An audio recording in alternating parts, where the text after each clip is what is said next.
friends. So this is just going to be a very chill shadow puppety review of Circe by Madeline Miller. I read Song of Achilles by Madeline Miller ages ago. I actually don't remember. I think it was probably 2016, 2015. It was long before I started BookTube. And, you know, it was like fine, which I know is kind of sacrilege, but it was like fine. It wasn't, I mean, it was good, but it didn't stick with me super well. However, I think that this book is going to stick with me for ages to come.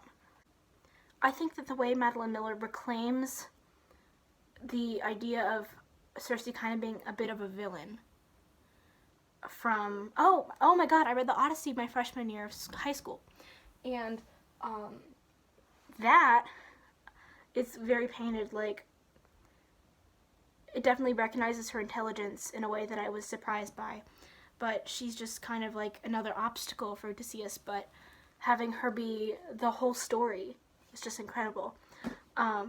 The way that Miller makes this villain figure into the star of the show, the protagonist, and a likable, sympathetic character is just beautifully done. Actually, beautiful is the word I would use for the whole book. It is just a genuinely beautiful book.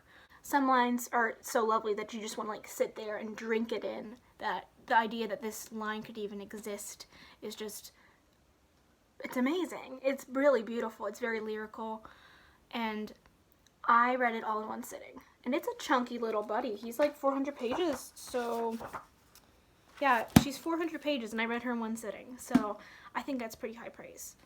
So there's a couple lines that I just wanted to read to you, just because I felt that they were worthy of, you know, being lingered over. My father's halls were dark and silent. His palace was a neighbor to Oceanus's, buried in the earth's rock, and its walls were made of polished obsidian. Why not? They could have been anything in the world. Blood-red marble from Egypt, herbis balsam from Araby. My father had only to wish it so. But he liked the way the obsidian reflected his light, the way its silk surfaces caught fire as he passed. Of course, he did not consider how black it would be when he was gone. My father has never been able to imagine the world without himself in it. I looked down at his thick black hair shining in the sunset light, his strong shoulders bowing low. This is what all those gods in our halls longed for, such worship. I thought perhaps he had not done it right, or more likely I had not. All I wanted was to see his face again. God, spectacular. Among the gods, there are a few who have the gift of prophecy, the ability to peer into the murk and glimpse what fates will come. Not everything may be foreseen. Most gods and mortals have lives that are tied to nothing. They tangle and wend now here, now there, according to no set plan. But then there are those who wear their destinies like nooses, whose lives run straight as planks, however they try to twist. It is these that our prophets may see.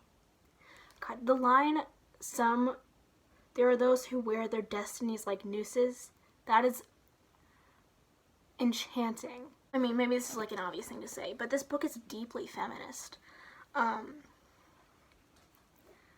It is on a very, like, almost like on a surface level, it is about a woman and her fear and how women feel the need to make themselves subservient, and it's about how women have to create ways to protect themselves and how they have to outwit, because they can't always like be stronger than a man, but you can outwit a man. And it just is, it does an excellent job of painting. Also, not every man in this story is like bad, which is something I appreciate. Like Telemachus, Telegonus, also all these names probably radically mispronounced, but those storylines, the proof that men can be strong and powerful, and that is because of the making from their mothers, is spectacular. And then just a lot of it was, I found to be about the fear that's involved in being a woman. And I don't, maybe it's because I read it so late at night. Obviously that's not all there is to it, but a lot of it was really like caught my eye about that. I did not send my animals away anymore when men came. I let them loll where they liked, around the garden, under my tables. It pleased me to see the mud walk among them, trembling at their teeth in unnatural tameness. I did not pretend to be mortal. I showed my lambent yellow eyes at every turn. None of it made a difference. I was alone and a woman. That was all that mattered. I mean,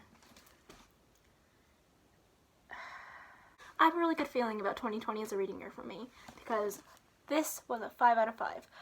If you've not read it yet, which I'm sure you have, I highly recommend it. Look at the glare on that library cover. Oh, that is what we like to see. Madeline Miller, this is a modern day Greek epic that I hope is carried on forever. It is spectacular, and it takes the classics that we know and love and it makes them even better. It makes them more human, even when they're about gods. So, amazing. Thank you so much for it. That is all I have for you guys today. So, like, comment, subscribe, and I will see you guys soon. Bye!